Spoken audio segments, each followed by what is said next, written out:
There are now four commonly accepted functions of management that encompass these necessary skills: planning, organizing, leading, and controlling.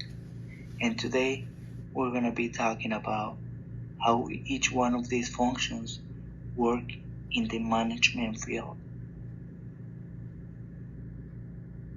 Planning is our first stage.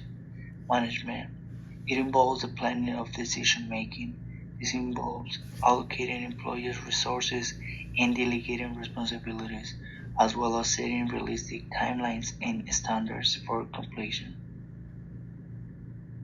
There is many examples that could explain how it works, but a good one could be weekly project teams meetings are one example of the operational planning in action. For the schedule, timelines, RACI charts, and much more.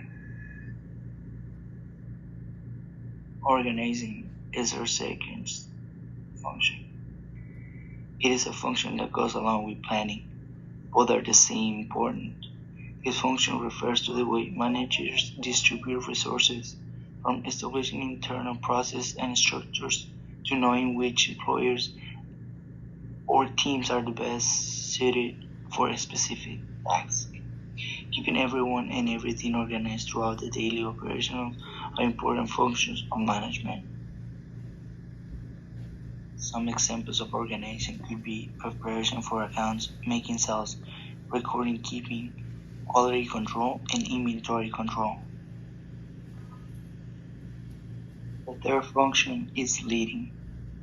It is one of the most important functions when it comes to management. In this function is where the leader stands from the others. Leadership can manifest itself in several ways, including recording when the employees need an extra boost of reinforcement and praise to holding conflicts between teams and members daily. This involves projecting a strong sense of direction and leadership when setting goals and communicating new processes. The example of leadership is where you model the behavior you want to see in your team members. Is when you lead by example. You don't push team members towards excellence, you actively demonstrate that excellence. You basically show your employees what you want by doing it, not by telling them.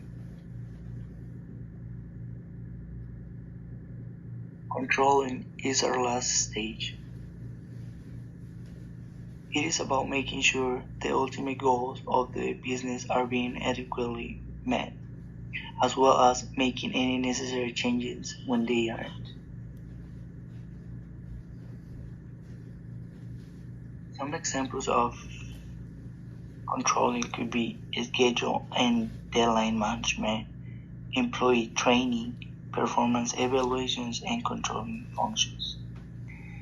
The most important of these examples is going to be the employee training, because it depends on how you train your employees of how your company is going to grow.